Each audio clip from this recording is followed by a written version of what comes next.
You enjoy being a YouTube star? Hi, it's Mike here from Bipod TV. I know we say it quite a lot, but we really do have something really special for you today. We've managed to get hold of one of the limited edition Umarex G28s. There was originally a run of 300 of these made for the world, and then Umarex, as they always do, came out with the Asia edition. What we've actually got hold of is the Asia edition. There's a few minor differences which we're going to go through in the video between the Asia edition and the one that went to the rest of the world, but this is definitely the one you want to get if you're looking for this gun.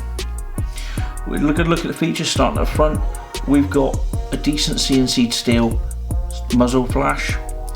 Moving up onto a big monolithic rail, we still have pop-up iron sights. This rifle has more sights than a man with a big bag of sights.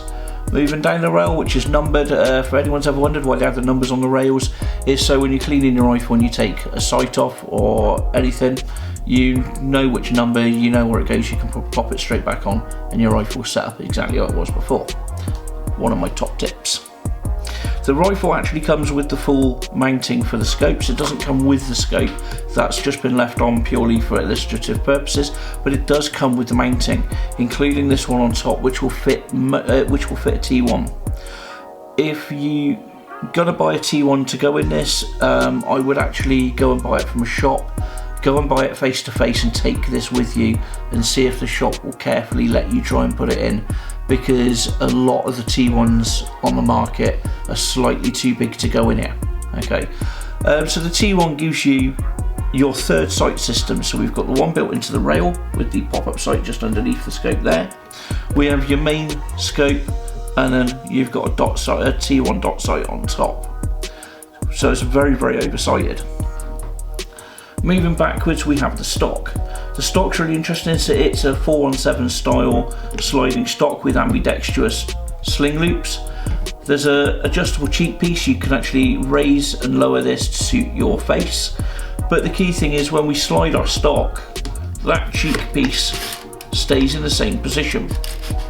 Because when you hold the rifle to your face, it doesn't matter where that stock is, that's where your cheek's going to sit. So you know that you can adjust the stock to the situation, you're still going to be comfortable and you're still going to have your correct sight picture. Just around the delta ring here, we've got again ambidextrous sling release. We've got the charging handle, which on all the Umarex range will lock the parts forward and is released by hitting the bolt release on the other side. The safety cap, the fire selector on this side of the rifle is a dummy. It doesn't do anything at all. The working one's on the other side. We were trying to work out why this is the case, and it may be because there has been an issue with ambidextrous fire selects on VFCs. So they might have got around the problem by not actually making this one ambidextrous.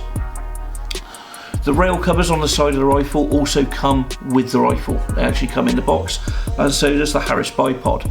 This is a really, really solid bipod. Probably one of the better ones I've seen in nearly 20 years of airsoft. It's extremely sturdy, the springs are good, and it's really handy, and has spring-loaded extendable feet. So we can really set this rifle up to suit ourselves. The bipod moves from side to side, so you can actually set up on rough ground fairly comfortably. The G28 in real life is essentially a souped up 417. So this will take 417 mags, which is really good for you the consumer, because G28 mags tend to be a little bit more expensive than 417 mags, and the only difference is the packet says G28 and the base of the magazine matches the colour of the rifle. If you're not worried about the base plate being a kind of a tan / goldy colour, if you're happy with it being black, save yourself some money and buy 417 mags. The magazines come in either 100 round mid caps, or you can buy 400 it's around 400 or 470 round high caps. One of the great things with the high caps is one, will pretty much last you the rest of your life because they are that big, and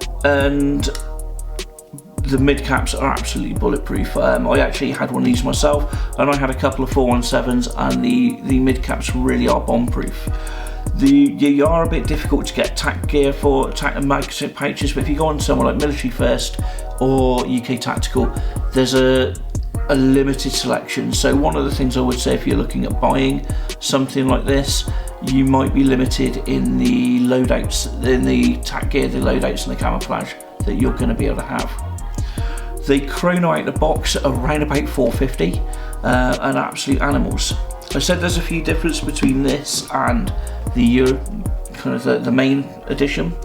One of the main edition problems you had with the early release and the one that went to the rest of the world is the Gearbox casing is known as is nicknamed in the industry a version 2.2 gearbox. So it's a standard version 2 gearbox, but because of the size of the receiver and the positioning of the motor, there's an extra plate coming out on the bottom of the gearbox casing, and they were prone to crack, and what you ended up happening is the pistol grip would start to sway from side to side. The motor wasn't connecting, it didn't work. Well, on the Asia edition they've hardened the gearbox casing, and if you speak to any G28 owners, it's pretty much one of the first things you done when you bought it was buy a better gearbox casing. The other two main differences, one of them is purely aesthetics, where it's got the caliber markings on anything for the main release to the world. Umarex put the caliber as 6mm because it's airsoft.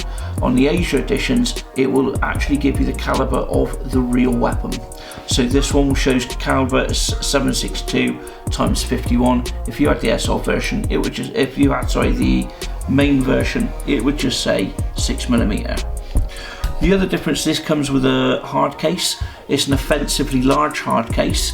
You could fit this rifle and probably another one with a couple of pistols in.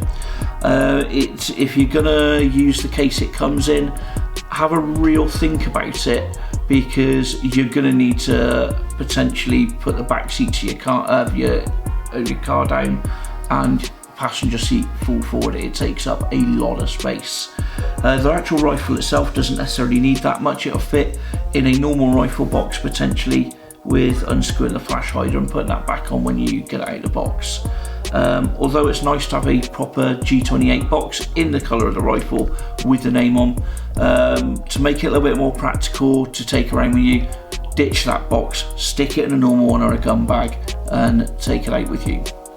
This rifle is available in the electric, which we've got in front of us, but there's also gas blowback. Again, the gas blowback would take the normal 417 gas blowback mags. I hope you find that interesting and useful, and hopefully we'll get a play with this again soon. Thanks for watching. I've been Mike from PewHub TV, and you've been a fantastic audience. If you've enjoyed the video today, even if you've not enjoyed it but you thought it was helpful, please feel free to subscribe to us on YouTube, follow us on Instagram and like our Facebook page, and also don't forget our main resource for you, our website pewhub.co.uk, which has all our videos on, information about us and also PewHub merchandise. Thanks again for watching, and we'll see you again soon.